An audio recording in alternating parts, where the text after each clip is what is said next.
queridos amigos, queridas amigas, nosso muito boa noite, rogando a Deus, a Jesus e aos Espíritos bons que nos abençoem, nos envolva na vibração mais salutar possível, que possa direcionar o nosso pensamento, nos intuir, nos inspirar, a fim de a gente penetrar na essência do tema, fascinante, aliás, do dia de hoje.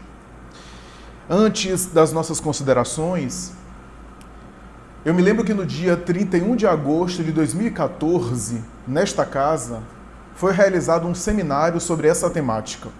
Seminário esse, no qual nós tivemos a honra e a alegria de poder participar. Na época mencionada, estivemos nesse seminário com a participação e o enfoque espírita. Houve um colega nosso da área de medicina, especialista na temática, que fez abordagem médica, e um companheiro, um amigo ligado à atividade jurídica, que fez considerações sobre os aspectos legais. No caso em pauta, houve, portanto, um aprofundamento e mais tarde, inclusive, participação do público, depoimentos de pessoas e de familiares que viveram a experiência do transplante, sejam aqueles que tiveram filhos falecidos e doaram seus órgãos, sejam aqueles que eram receptores dos órgãos e que participaram também fazendo o seu depoimento, dando seus relatos e mais tarde perguntas e respostas. O nosso canal registrou praticamente todo o seminário, com exceção de um trecho muito rápido que houve um problema aí técnico. Portanto, no dia de hoje nós temos uma tarefa mais difícil e hercúlea, que é abordar o tema de uma maneira geral, aprofundada e tecer os comentários no aspecto espírita, tudo através dessa pessoa que vos fala. O que significa dizer que o desafio é maior. Allan Kardec, em A Gênese, tem uma afirmação especial e de vanguarda. Escreveu ele mais ou menos assim: o Espiritismo, caminhando de par e passo com a ciência, nunca será ultrapassado. Jamais será invalidado. Porque o Espiritismo é uma ciência que aceita tudo aquilo que a ciência acadêmica e oficial comprova e confirma. Acompanha o progresso da ciência e, se novas descobertas científicas revelarem que o Espiritismo está errado em algum ponto, a nossa atitude é abandonar aquele ponto e ficar com a ciência. Não temendo, portanto, o progresso, não tendo medo do desenvolvimento dos conhecimentos, o Espiritismo sempre estará atual, porque aceitará sempre a atualização do progresso da ciência. No entanto, afirma Allan Kardec, o Espiritismo procura explorar e iluminar aquilo que a ciência acadêmica e oficial ignora. Porque não para onde a ciência para. Enquanto a ciência estuda os efeitos, o Espiritismo mergulha nas causas. Conclui o codificador. E com essa consideração, ele mais tarde, nesse mesmo capítulo, ainda toca no mesmo assunto quando vai dizer que a ciência acadêmica tem a competência de examinar as leis do elemento material. E cabe ao Espiritismo, de uma forma particular, e ao espiritualismo, à religiosidade de uma forma geral, investigar e refletir sobre as leis do elemento espiritual. O elemento espiritual e o elemento material formam essa dualidade da criação, tendo um ponto único e original em Deus. Cabe ao Espiritismo, diz Allan Kardec, examinar a ciência do elemento espiritual. Mas como o elemento espiritual está aí o tempo todo relacionando-se com o elemento material e vice-versa, cabe ao Espiritismo também não apenas acompanhar o progresso da ciência, mas fazer o diálogo com o progresso da ciência, iluminando a ciência naquilo que a ciência ignora. Essa informação corajosa, que ninguém que examinou questões espirituais fez antes, Nenhuma tradição espiritualista teve a coragem de dizer que está diante da ciência e que aceita o progresso da ciência e que, aliás, caminha de par, caminha ao lado. Essa afirmação corajosa não se encontra em outra tradição espiritual, religiosa, espiritualista. Porque no Espiritismo a gente já sabe, segundo os próprios Espíritos, que o progresso proposto por Deus é impulsionado e acelerado por missionários que reencarnam. E esses missionários, para promover o progresso, não reencarnam apenas na religião, mas também na ciência, de um modo geral. Quando Deus diz, o Espírito Viana de Carvalho por Divaldo Franco, quando Deus quer acelerar o progresso da Terra, envia espíritos notáveis, alguns amadurecidos em determinadas áreas, para poder viabilizar e apresentar ao mundo conhecimentos de vanguarda, a fim de acelerar o progresso na ciência também, no conhecimento de toda sorte. O que fez com que nós vivêssemos em tempos luminosos, tempos extraordinários, onde quando a gente examina o passado há pouco tempo, há alguns anos para cá, a gente vê como a sociedade, a humanidade tem galopado de maneira veloz a máquina do progresso. Quando a gente olha para trás, em todos os setores do conhecimento humano e do pensamento humano, nós concordamos com Joana de Ângeles, em um dos seus livros, quando ela vai dizer que vivemos em dias gloriosos. A Grécia, cuja cultura nos fascina, de Sócrates e Platão, tinha expectativa de vida de 30 anos para o homem e 35 anos para a mulher, que é mais fraca. E assim, a gente hoje tem expectativas de vida maiores.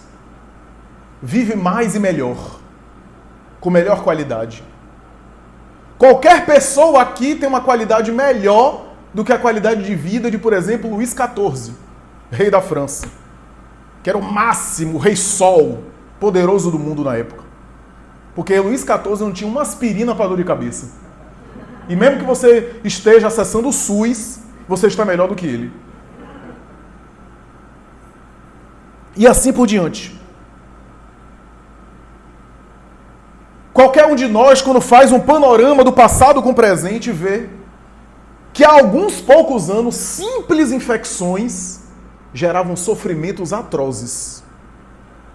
E graças aos avanços da farmacologia, com todos os problemas da indústria farmacêutica e das limitações, mas graças a eles, nós temos medicações importantes, antibióticos, vacinas, analgésicos, uma série de elementos que nos propiciam debelar esses problemas, e eu estou falando de simples infecções, porque as grandes infecções levavam as pessoas à morte. Era inevitável. Quando a gente compara o passado com o presente, é uma coisa impressionante. Até há pouco tempo, talvez 100 anos no máximo,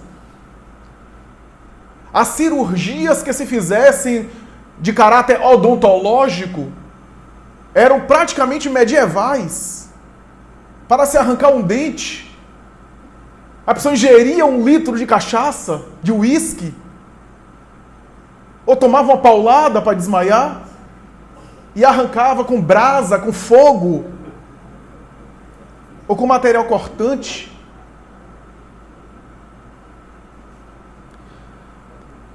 E se a gente for olhar em cada área do conhecimento, a gente vê o quanto a gente avançou, o quanto a gente evoluiu. E nesse cenário, as expectativas são tão impressionantes que nós temos a temática hoje na área da ciência médica do transplante de órgãos, também conhecido como doação de órgãos, que tem evoluído ao longo dos anos, com perspectivas ainda cada vez mais auspiciosas, ainda não totalmente superado todos os problemas, mas que cada vez mais com maiores sucessos e melhores resultados. Desde a Ilíada, obra da antiguidade de Homero, que se fala segundo a literatura romanceada, é claro, a possibilidade dos deuses transplantar tecidos de seres humanos, um em relação aos outros. É claro que aquilo era uma ficção, era literatura, mas que talvez havia ali uma intuição, uma inspiração, que na antiguidade, em alguns momentos, os médicos da época, médicos das épocas pré-científicas, também cogitavam a possibilidade de fazer enxertos, especialmente na face, no rosto das pessoas mutiladas, com peles variadas, às vezes peles do próprio sujeito, do próprio indivíduo, claro, com conhecimento e com a técnica, com as práticas muito rudimentares. Em Alexandria, por exemplo, na antiguidade, nós temos alguns relatos de autores de costuras de pele na face entre indivíduos. No século VI, alguns médicos, entre aspas, do hinduísmo, hindus, faziam enxertos, pequenos enxertos de tecidos. E na lenda e na tradição folclórica, nós temos até uma pintura de um pintor italiano, o pintor Fragélico, que narra a velha lenda e a tradição dos santos São Cosme e Damião, que segundo algumas tradições teriam sido médicos, e nessa pintura narra uma fábula, uma história, uma lenda, de que eles teriam amputado, ou melhor, retirado a perna de um sujeito falecido para introduzir em um sujeito religioso do clero católico romano da época. Os autores divergem, alguns dizem que é um soldado, outros dizem que é um sacerdote católico, mas as fontes, na sua predominância, falam de um religioso. O termo transplante de órgãos, no ponto de vista da ciência, da medicina, surgiu no século XVIII, em 1778, com John Hunter, que utilizou a palavra transplante para alguns enxertos que ele fazia, especialmente enxertos de ovários e de testículos de animais. E com as experiências que ele fazia portanto, de aceitação, né, de produção desses enxertos. O Dr. Ullmann, em 1902, na Escola de Medicina de Viena, fez aquilo que é conhecido como autotransplante de rim nos vasos do pescoço de um cão.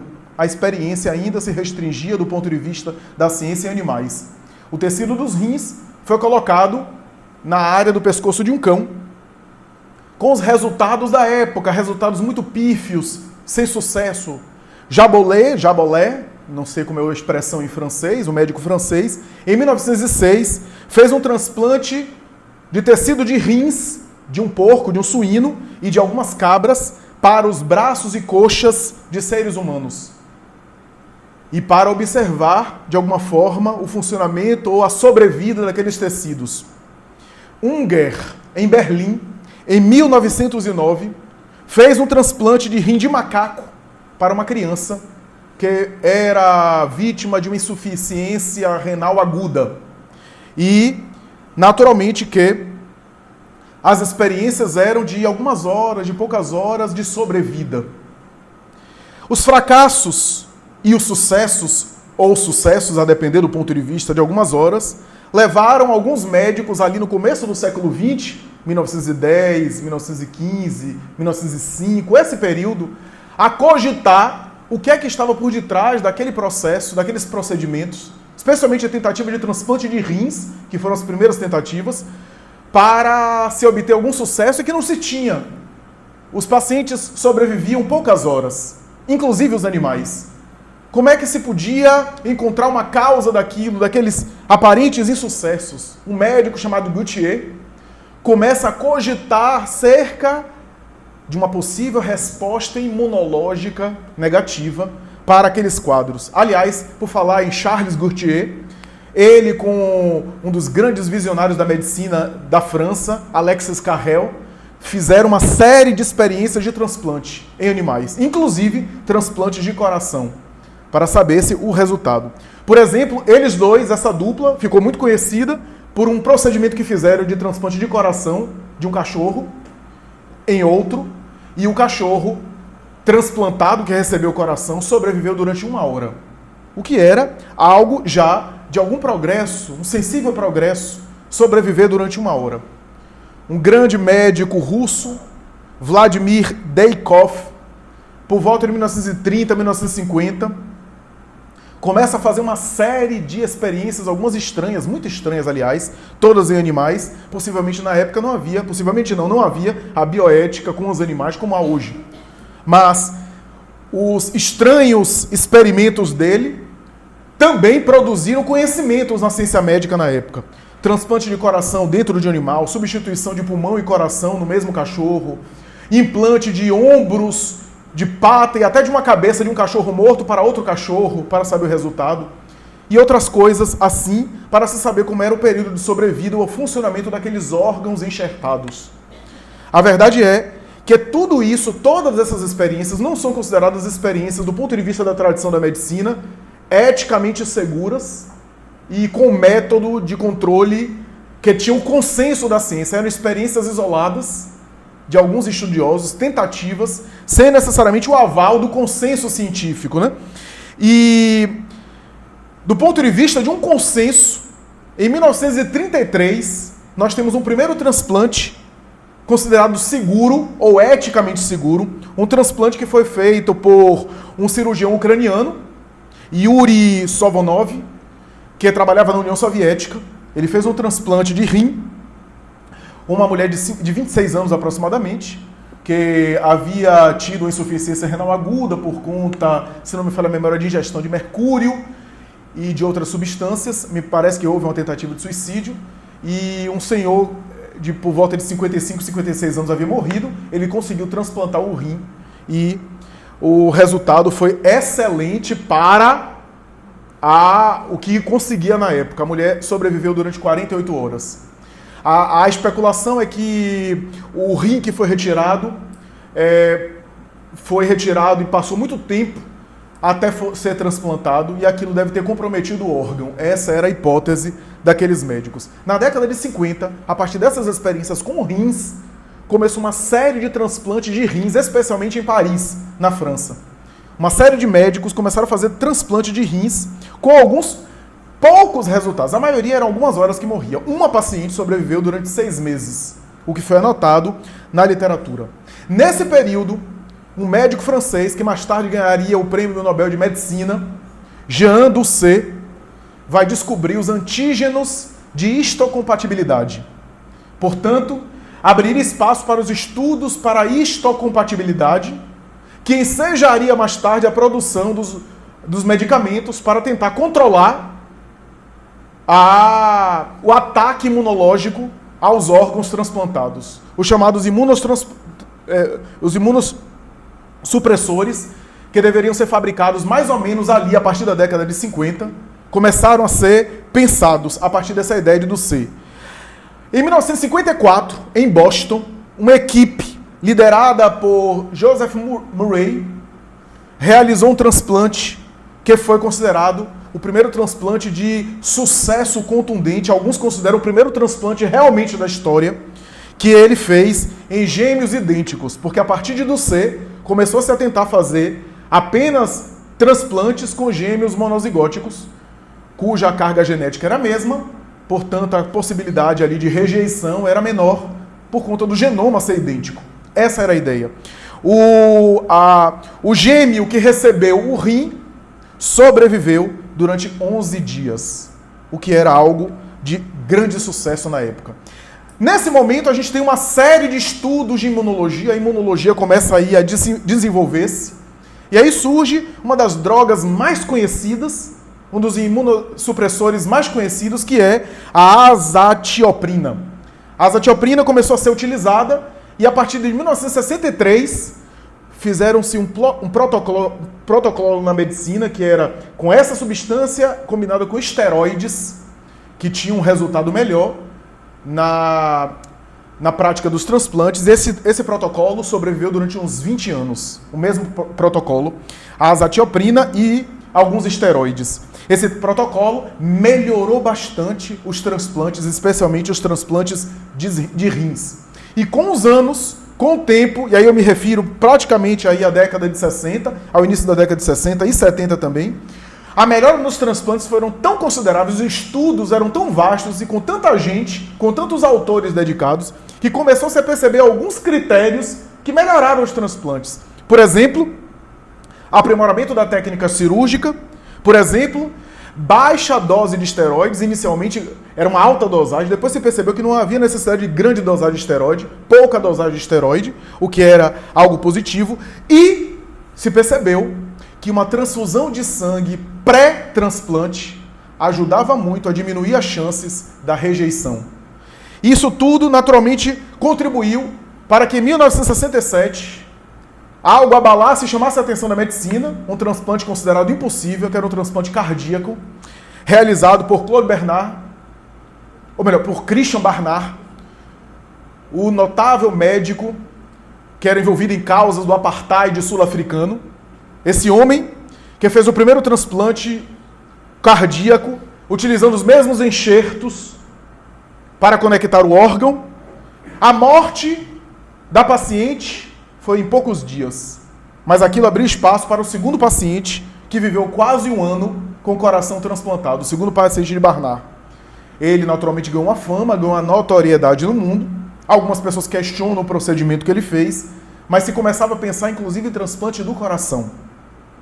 Muitas dificuldades, especialmente em tentativas que foram feitas, transplante de fígado, com péssimos resultados, transplante de pâncreas praticamente foi abandonado na década de 70, e inclusive com ilhas pancreáticas, e transplante de pulmão.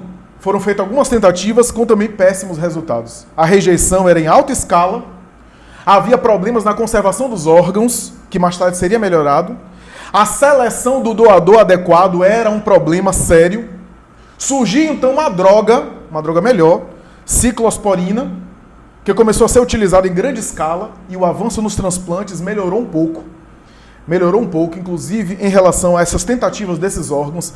A década de 80, no entanto, foi rica em novos imunossupressores e, naturalmente, que novas técnicas de conservação do órgão possibilitaram que os sucessos fossem excelentes. Ainda alguns desses transplantes, como é o caso do pâncreas, ainda é um desafio, mas a cada ano tem melhorado e melhorado muito. Hoje, atualmente, há um consenso na ciência, porque já houve momentos, década de 60, 70, que os médicos se dividiam, alguns abandonavam os transplantes. Alguns se colocavam totalmente contrário ao transplante de órgãos, como sendo uma técnica inócua, uma técnica que não dava resultado. Hoje é consenso na medicina. Hoje não há nenhuma dúvida de que há benefícios em transplantes. Com o avanço aí do progresso da ciência, a gente tem, portanto, resultados excelentes, a ponto de haver hoje transplante de órgãos não essenciais, como é o caso de um transplante de face, que aconteceu em 2011, o primeiro transplante de face. Então nós temos, portanto, uma série de preconceitos, inclusive na religião, em torno de transplante, ignorância de boa parte de nós que não somos da área, falta de informação e, claro, as superstições em torno da morte do doador, porque alguns órgãos precisam ser rapidamente transplantados. E claro que surge aí a discussão em torno da morte real. O que seria a morte real? A discussão em torno da morte cerebral, da parada cardiorrespiratória, e esse diagnóstico de morte evoluiu hoje para morte encefálica, alguns chamam morte do tronco encefálico. Por quê? Alguns autores dizem que há uma diferença entre morte cerebral e morte encefálica. Algumas pessoas viveram chamada morte cerebral, mas que ainda possuindo algum funcionamento neuronial, entrando em coma inclusive, voltaram e, aspas, reviveram. Mas a morte do tronco encefálico hoje é considerada definitiva para, a partir daí, se operacionalizar os transplantes de órgãos, inclusive o transplante cardíaco, que deve ser feito enquanto a bomba cardíaca funciona. Transplante cardíaco é talvez o que mais envolve em polêmicas. Chico Xavier, em 1971, respondeu uma pergunta sobre o transplante cardíaco, quando, antes de Barnard fazer o primeiro transplante, o Dr. Bezerra de Menezes escreveu uma mensagem dizendo que era favorável, mas que houvesse uma ressalva para aquela época a respeito do transplante do coração. E realmente aquilo se concretizou nos resultados dos transplantes cardíacos naquele momento, naquela época. E que era necessário investigar mais, estudar mais, porque o tempo naturalmente seria favorável a todas as técnicas dos transplantes. O espiritismo, como é uma doutrina que penetra todos os campos do conhecimento humano, afirma Allan Kardec, que vem, de alguma forma, avaliar todas as coisas com o olhar espírita, porque como o espiritismo é a ciência do elemento espiritual, e o elemento espiritual é o elemento causal do elemento material, o mundo material, diz Allan Kardec, é um mundo de efeito, diríamos em nossa linguagem, é uma xerox de má qualidade. O mundo espiritual é o mundo causal, é o mundo das causas.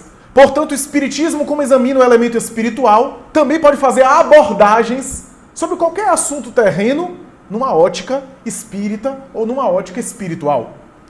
Naturalmente que tendo a contribuição do olhar técnico, acadêmico e, naturalmente, o aspecto, o viés, o enfoque espiritual.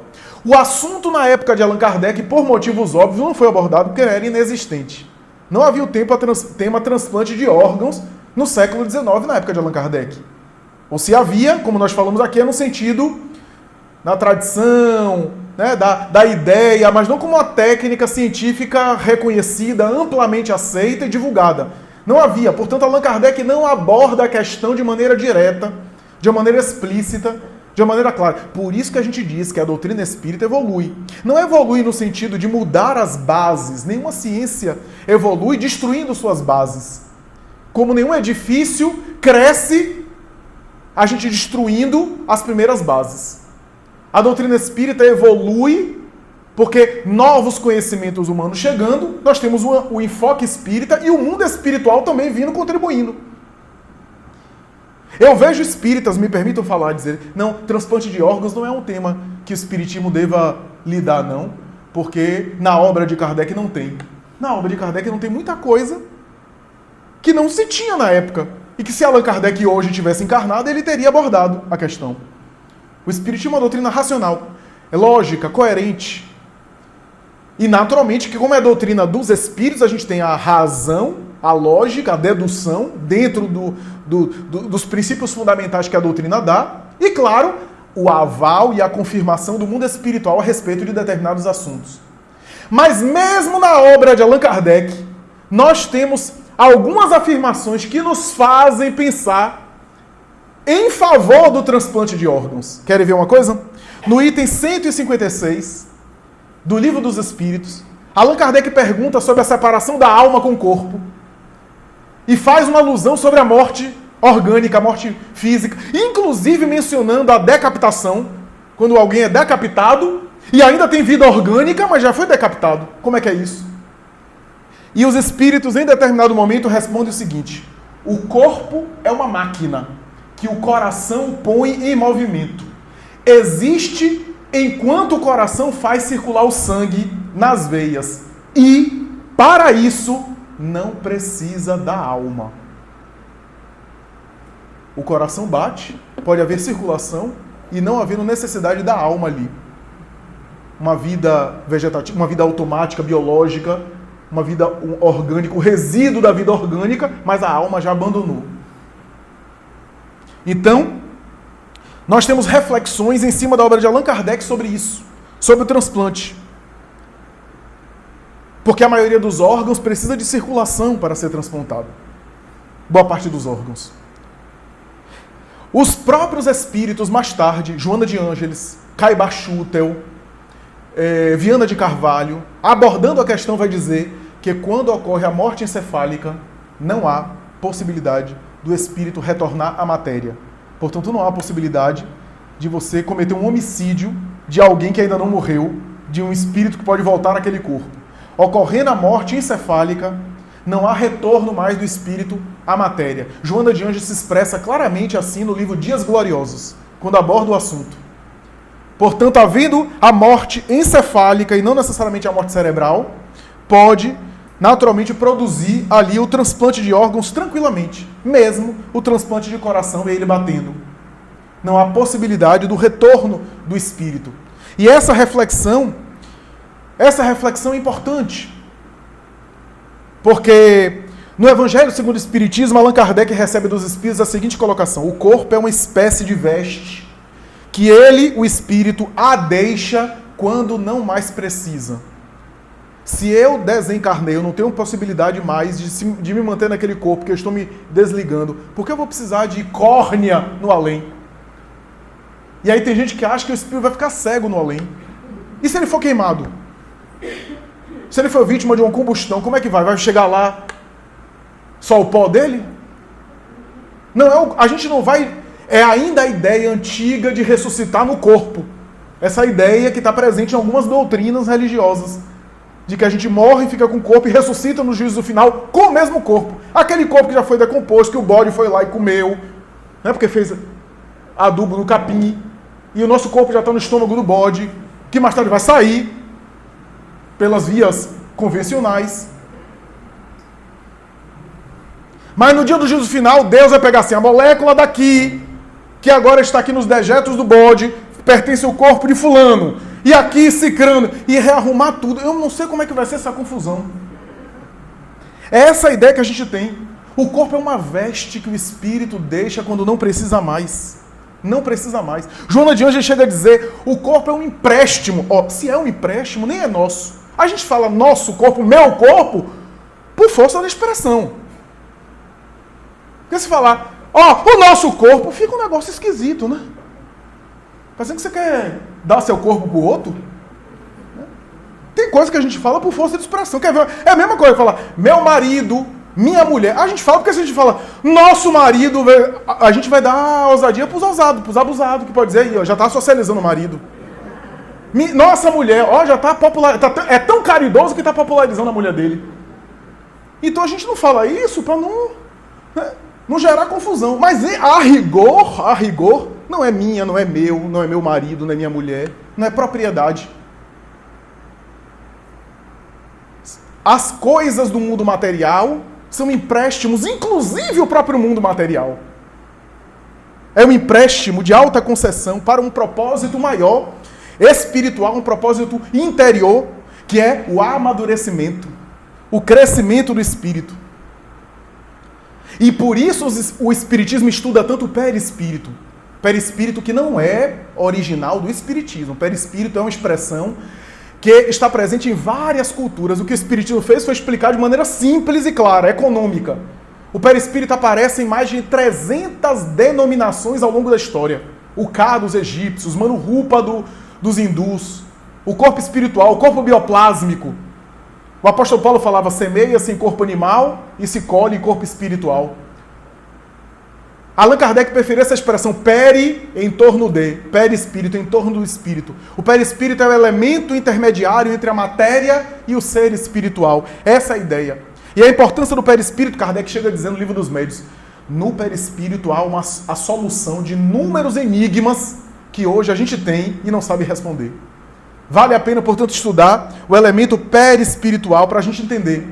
Uma das funções, porque são várias, uma das funções do perispírito é porque o perispírito é responsável pela multiplicação das células. A multiplicação celular. Por isso que quando a gente aplica o passe, diz André Luiz, a gente não precisa tocar na pessoa. Tem gente que toca, funga, geme, baba em cima do outro.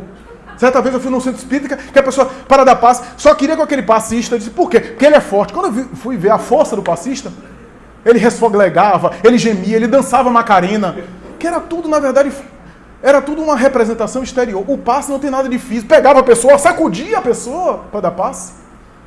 O passe não tem nada de físico. Quando a gente quer muita coisa física, é falta de força verdadeira do passe, para impressionar. O passe é uma irradiação psíquica, né? Não é material. Psíquica, fluídica, vibratória. Por quê? Porque na irradiação desses fluidos, o nosso, não é o corpo, é o perispírito que vai assimilar. E assimilando, com esse fluido salutar, vai ser responsável pela renovação das células. Daí as curas de caráter mediúnico espiritual, que tem a gênese no perispírito. O perispírito tem inúmeras funções, mas uma das funções é a multiplicação celular. Por isso que suas células se multiplicam e se renovam o tempo todo. Você tem vários corpos ao longo da reencarnação, porque todas as células do seu corpo morrem e se renovam, mas a sua personalidade continua a mesma. Por quê? Porque é a matéria e a individualidade espiritual que não muda, né? Que é a mesma, no sentido aqui da estrutura essencial. E o perispírito também é o responsável por moldar a matéria na reencarnação. E é submetido ao pensamento, ao psiquismo e à moralidade, ao estilo de vida da pessoa. Daí André Luiz chama muitas vezes o perispírito de veículo psicossomático. O psicossoma dos esotéricos. Os esotéricos chamavam muito o perispírito de psicossoma. Daí doenças psicossomáticas. Por quê? Porque o perispírito é um veículo, aspas, muitas aspas, expressão de Emmanuel, veículo plástico. Daí, por isso que ele se altera ao sabor do psiquismo do espírito. Daí o espírito pode se apresentar de uma aparência ou de outra. Ele pode se apresentar da aparência que queira, a apresentação que queira, porque não é um corpo de carne, embora seja, aspas, muitas aspas, um corpo, com cuidado com a palavra corpo, não é um corpo biológico, bem se vê. E ele é a forma de apresentação. Quando um médium vê um espírito, está vendo, na verdade, através do perispírito. Porque o perispírito é o veículo de apresentação do desencarnado. Ora, mas o que eu quero ressaltar aqui é que o perispírito é moldado pela vida moral do sujeito. Kardec fala isso em O Céu e o Inferno, capítulo O Passamento ou A Passagem. E ele vai dizer que à medida que o espírito, que o indivíduo na Terra vai se desapegando, vai se espiritualizando, ele vai se desmaterializando de tal forma que os laços que mantêm ele ao corpo vai ficando mais sutis. E no momento da morte, a morte não tem nada de penosa. Pelo contrário, é um suave desligamento. Mas aquele que viveu só para a matéria tem dificuldade da matéria se libertar. E diz Kardec que os laços são muito fortes a ponto de causar sofrimento no moribundo, naquele que está em agonia.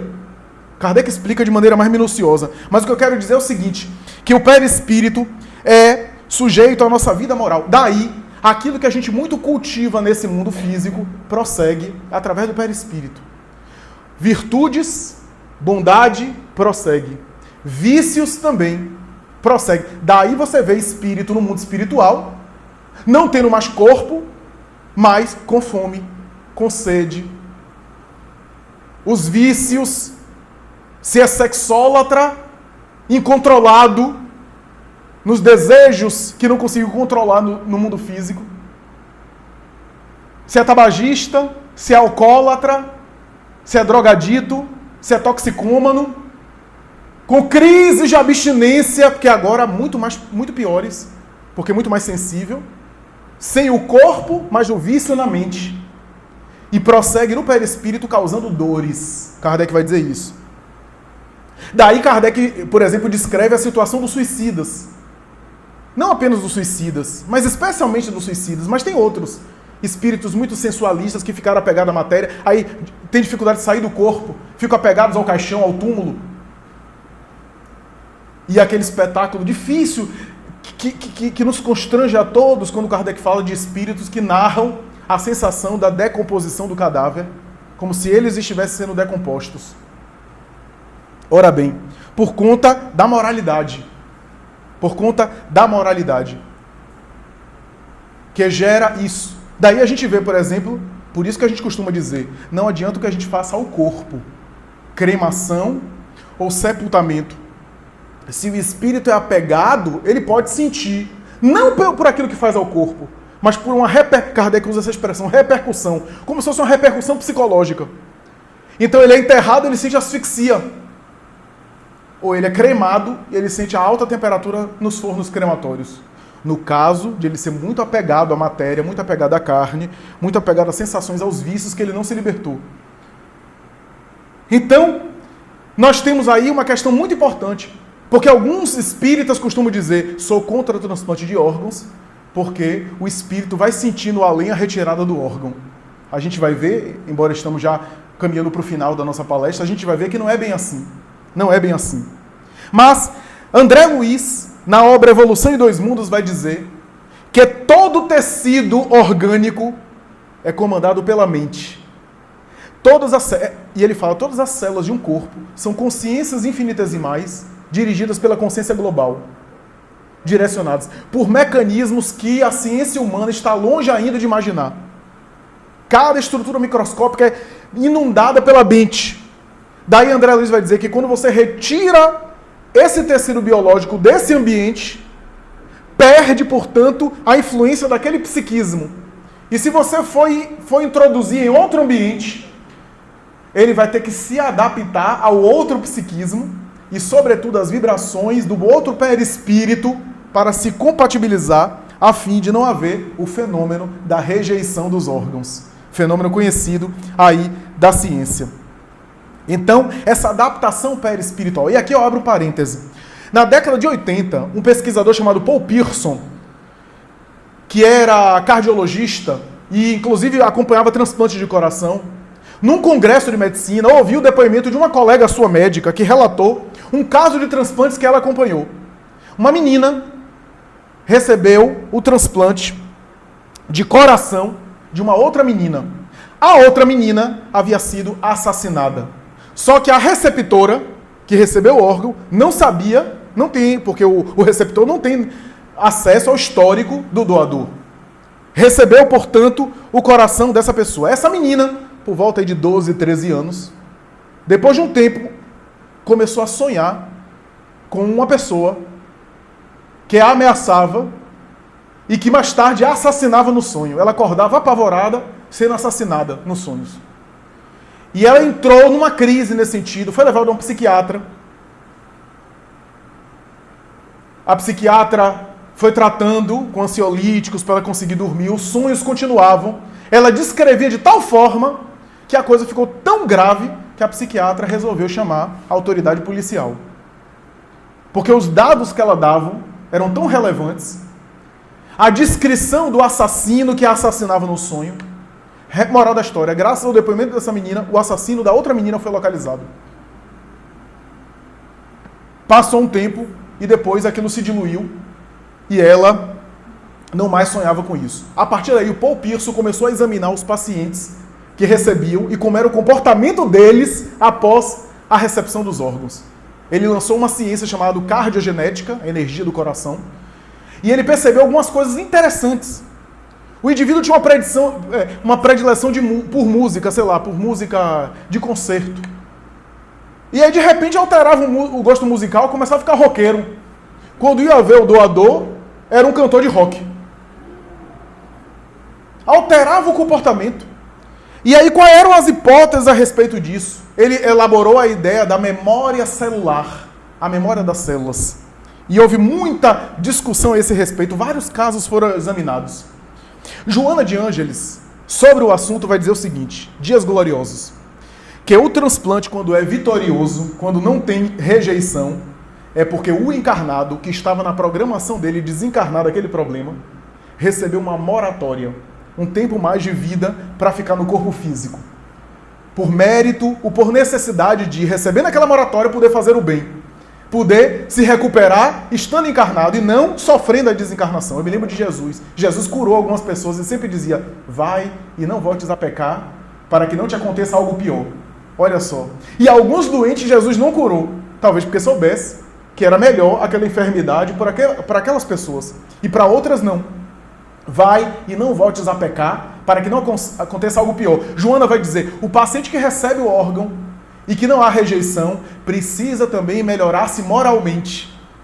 Porque é um acréscimo da misericórdia divina de ele ficar mais tempo no corpo físico para poder regularizar os seus débitos, as suas pendências. O perispírito, portanto, diz Joana de Ângeles, molda aquele órgão recebido e há uma compatibilidade. E é, portanto, diz Joana ainda, uma verdadeira bênção o transplante. Uma utilidade na vida das pessoas. Há algum tempo eu vi um caso de um menino, um atleta que desencarnou, e ele era doador. Quanto benefício! Ele doou rim, doou fígado, doou córnea. Quantas vidas ele beneficiou? Quantas bênçãos ele fez? E era doador voluntário. Mas a ignorância costuma complicar. Joana vai dizer mais. Vai dizer o seguinte, que a doação voluntária, quando o indivíduo é consciente, porque no passado, às vezes, o paciente morria e a família escolhia por ele se ia doar ou não os órgãos, era muito comum. A doação voluntária tem um mérito maior e um benefício maior para o espírito que desencarna. Isso que eu acho interessante do que Joana coloca. Por quê? Porque o receptor que vai receber, mesmo que não haja compatibilidade, haja uma rejeição e ele acaba falecendo por falta de mérito e porque chegou o momento dele de desencarnar mesmo, Por isso a rejeição, a incompatibilidade. Mas aquele que doou, voluntariamente, Joana vai dizer o seguinte: mesmo que essa pessoa, ao desencarnar, ele foi apegado e sensualista, mesmo que ela esteja sofrendo o apego com o corpo, o fato dela ter doado o órgão, voluntariamente e conscientemente, faz com que haja uma anestesia para que ela não sinta a retirada do órgão.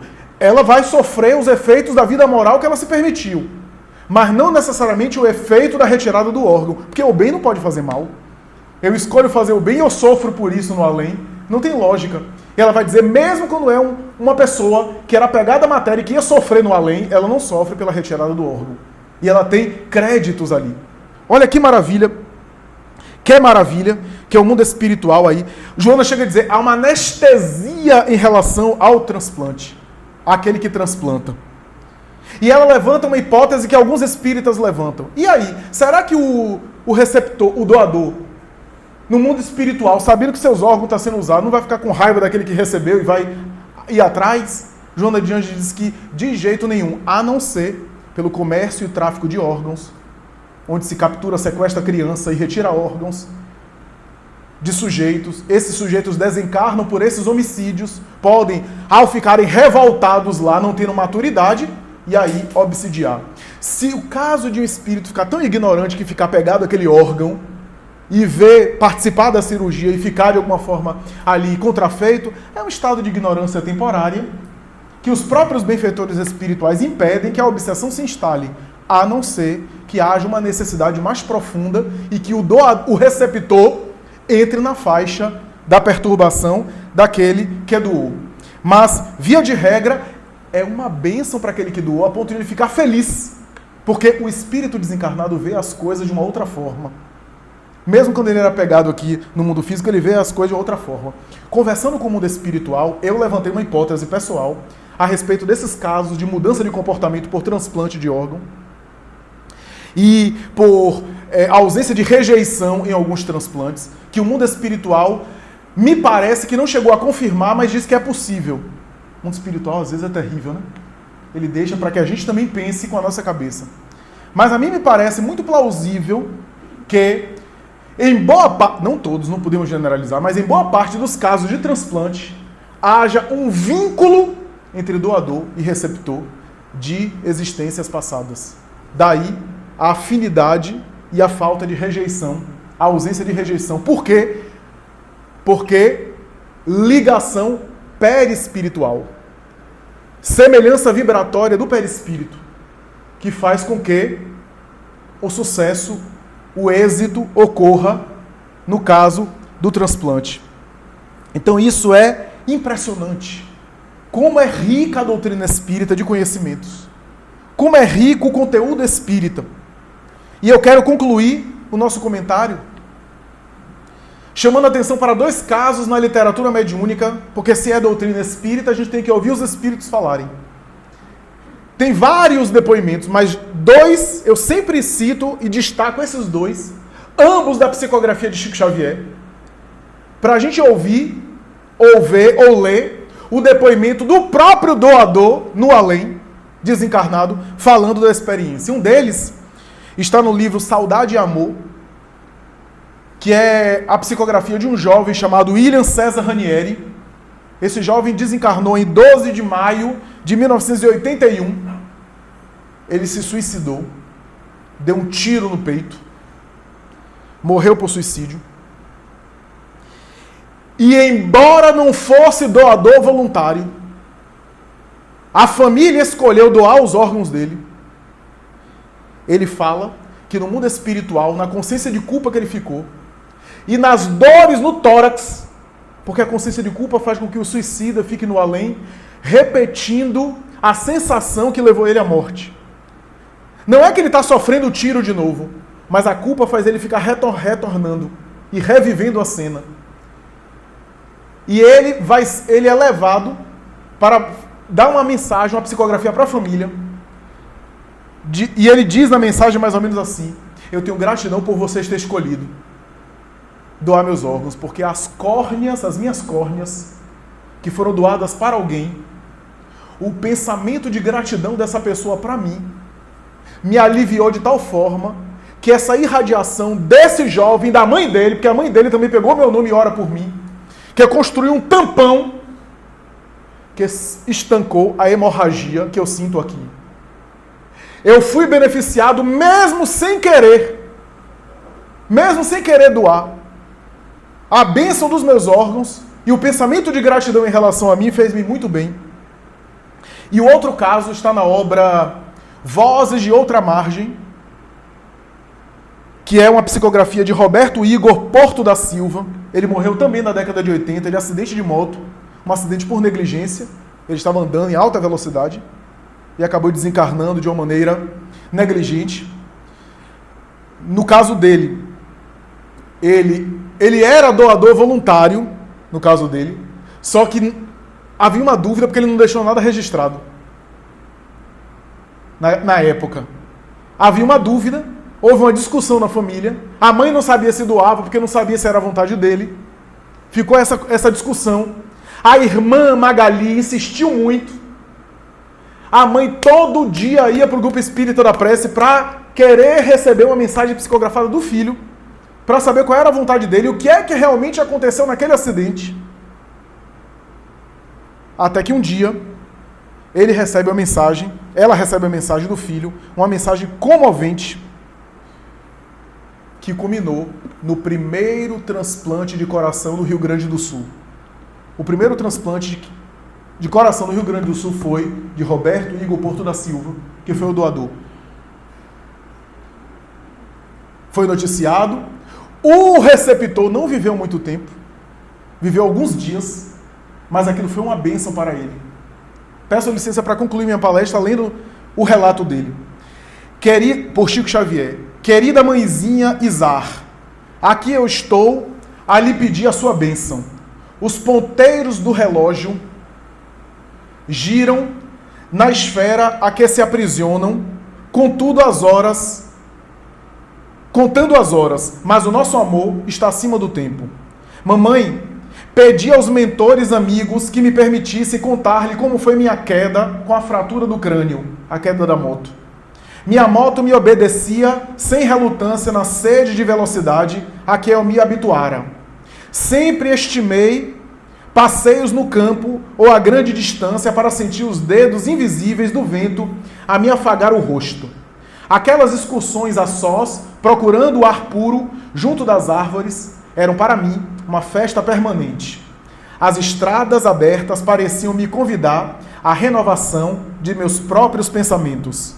A moto dialogava comigo sem palavras, atendendo-me os requisitos de movimento e largueza. Foi assim que me acostumei a correr e a fazê-la veloz.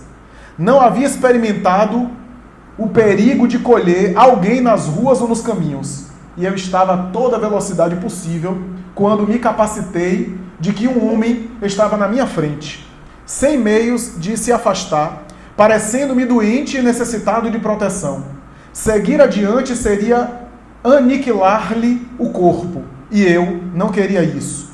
Percebi que me entregava a grande risco, contudo não vacilei. Coloquei em ação toda a capacidade do freio que dispunha e fiz uma parada instantânea. Mal vira a máquina estancar sob a pressão de minha vontade firme e a velocidade repentinamente cortada, como que se vingou de mim, me atirando para longe. Caí desamparado e percebi que estava faceando o maior perigo de minha vida. Não pude me erguer. Minha coluna parecia-me quebrada e a cabeça entrou em pane, porque não mais consegui coordenar as minhas ideias. Percebi que me apanhavam cuidadosamente, mas não pude discernir coisa alguma. Estava reduzido a um trapo sanguinolento. Entretanto, não ignorava que me conduziam a um hospital. Ouvia vozes sem entendê-las, porque a minha própria vida estava se afastando do meu entendimento. Escutei as palavras lavadas de pranto de nossa Magali, a quem os médicos endereçavam uma solicitação que não entendia. Minha atenção esgotava-se na falta de resistência a que eu chegara.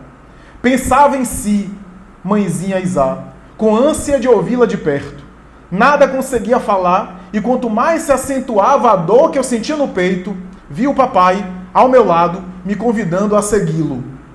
Outros amigos o acompanhavam e me recomendavam sair-se da apatia a que eu estava me acomodando, de modo a segui-los com urgência. Mãe, deixei o meu corpo, como quem se afastava de uma roupa que se fizera imprestável. E logo de saída, conquanto me sentisse privado de visão, senti uma dor muito grande no tórax. Os amigos de meu pai me solicitaram esquecer o vigor daquela agulhada, que me transtornava todo o ser. No entanto, eles se apressaram em me auxiliar com o magnetismo curativo e em alguns segundos a dor desapareceu. Soube mais tarde de que naquele momento eu tivera o coração do corpo físico arrancado para servir ao transplante que favoreceria um homem que se avizinhava da morte. Meu pai informou que a medida fora autorizada por minha irmã e me deu a conhecer a utilidade da providência, de vez que eu não mais recuperara o corpo quebrado até a medula. Explicou-me que era justo o trabalho que se fez, entregando-se o meu coração, que ainda pulsava, ao irmão doente que com isso poderia continuar vivendo, e esclareceu-me com tanta lógica que acabei aderindo, reconhecendo que a Magali, vendo-me quase morto do ponto de vista físico, permitiu que o meu coração servisse para alguém que necessitava dele.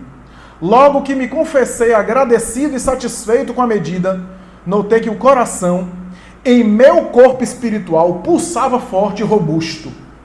Conto-lhe a minha experiência para que não se impressione com o que aconteceu, porquanto, da queda de que fora vítima, não mais levantaria. Estou, mãezinha Isá, satisfeito por ter tido a oportunidade de doar o coração a que se abeirava da imobilidade a uma outra pessoa que com isso se beneficiou.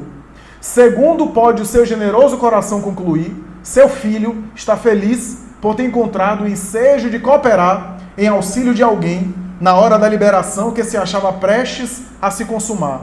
Agradeço a mamãe e a Magali por não haver vacilado no momento em que eu seria obrigado a largar o próprio coração ao endurecimento inútil, a praticar involuntariamente um ato que me fez mais confortado na vida maior, quando eu não mais teria a oportunidade de revê-la junto de mim.